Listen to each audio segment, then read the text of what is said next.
ஓம் ஸ்ரீ குருப்பியோ நமஹ. ஸ்ரீ மகாபரிவாஜரணம் மகாபரிவாஜரணம் மகாபரிவாஜரணம். இன்றைக்கி தெய்வத்தின் குரல் பாகம் 5 சங்கர சரிதம் என்ற தலைப்பில் பிரிவாக சொல்கிறத மேலே வாசிக்கிறேன். இது பக்கம் 368 ஆரம்பிக்கிறது. கடவுட்கொள்கை. வேடிக்கை என்னவென்றால், வைதீக கர்மானுஷ்டானத்தை மட்டுமே சொன்ன மீமாம்சையும் ஈஸ்வரனை சொல்லவில்லை. வைதீக கர்மானுஷ்டானத்தை அடியோடு ஆட்சேபித்த பௌன ஜெயின மதங்களும் ஈஸ்வரனை சொல்லவில்லை. இதைவிட வேடிக்கை, வைதீக கர்மா என்பது ஒரு பக்கம் இருக்கட்டும், கர்ம கொள்கை என்றும் கர்மா தியரி என்றும் ஒன்றை சொல்கிறோம் அல்லவா? ஒவ்வொரு செயலுக்கும் பிரதி செயல் உண்டு, ஒவ்வொரு வினைக்கும் விளைவு உண்டு. இதிலிருந்து யாரும் தப்பவே முடியாது. நாம் செய்யும் நல்ல காரியம் கெட்ட காரியம் ஒவ்வொன்றுக்கும் விளைவு உண்டு. இந்த விளைவுகளை அனுபவித்தே ஆக வேண்டும். இதற்காகத்தான் ஒரு ஜீவனுக்கு ஒரு சரீரத்தில் மரணம் ஏற்பட்டாலும் கூட அது மறுபடியும் இன்னொரு சரீரத்தில் ஜென்மா எடுத்து அனுபவிக்க வேண்டி ஏற்பட்டு இப்படியே சம்சார சக்கரம் என்பது சுற்றி கொண்டே போகிறது என்பதுதான் கர்மா தியரி. இப்படி கர்ம பல அனுபவத்திற்காக பல ஜென்மாக்கள் எடுப்பதை கிறிஸ்துவ இஸ்லாமிய மதங்கள் சொல்வதில்லை. ஆனாலும் தற்போதுள்ள அம்மதங்களில் இந்த கொள்கை இல்லாவிட்டாலும் அம்மதங்களின் மூலமான ஒரிஜினல் ரூபத்தில் இது இருக்கத்தான் செய்கிறது. அல்லது அந்த மதங்களுக்கு முந்தி அந்த தேசங்களில் இருந்த ஹீப்ரு மதங்களில் கர்ம கொள்கை இருக்கவே செய்தது என்று சொல்கிறார்கள். இந்த விஷயம் நமக்கு சம்பந்தம் இல்லாதது. ஆச்சாரியால் சரித்திரத்தில் கிறிஸ்துவ இஸ்லாமிய மத சம்பந்தமாக எதுவும் இல்லை.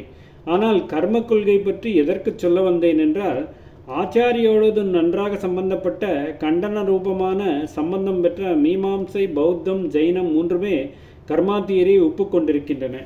மூன்றுமே கர்மா தியரியை ஒப்புக்கொண்ட போதிலும் கர்ம பலதாதாவாக இருக்கும் ஈஸ்வரனை ஒப்புக்கொள்ளாததுதான் ரொம்பவும் வேடிக்கை. கர்மா என்பது அச்சேதனமான ஜடவஸ்து. அது எப்படி ஒழுங்காக பிளான் போட்டுக்கொண்டு இதற்கு இன்ன பலன் என்று இத்தனை திட்டவட்டமாகவும் கண்டிப்பாகவும் ஏற்பாடு பண்ண முடியும்? சைத்தன்ய சக்தி மூலமாக இருக்கப்பட்ட ஒரு ஈஸ்வரன் தானே இப்படி பண்ணினால் இப்படி விளைவு என்று ஏற்படுத்தி பலன் தர முடியும்.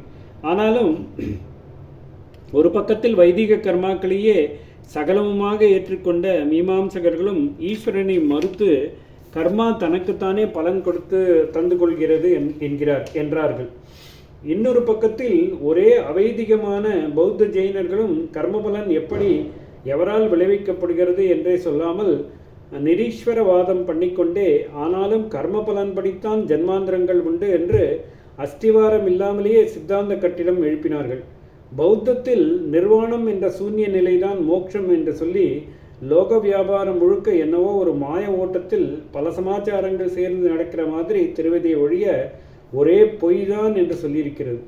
இப்படி ஒரே பொய்யாக ஏதேதோ சேருவதும் பிரிவதும் மாதிரி எல்லாம் இருக்கிற போது எப்படி இவ்வளவு திட்டமாக ஒவ்வொரு கர்மாவுக்கும் தப்ப முடியாதபடி இன்ன பலன் என்று நிர்ணயித்து நடக்க முடியும்? என்னவோ எல்லாம் மாய ஓட்டம் என்று தள்ள முடியாமல் ஒரு மகாமதியானது சங்கல்பித்துதானே இப்படியெல்லாம் காரண காரியங்களை விளைவுகளை ஏற்படுவதாக ஊகிக்க முடிகிறது. அந்த மகாமதிதான் ஈஸ்வரன் என்பது.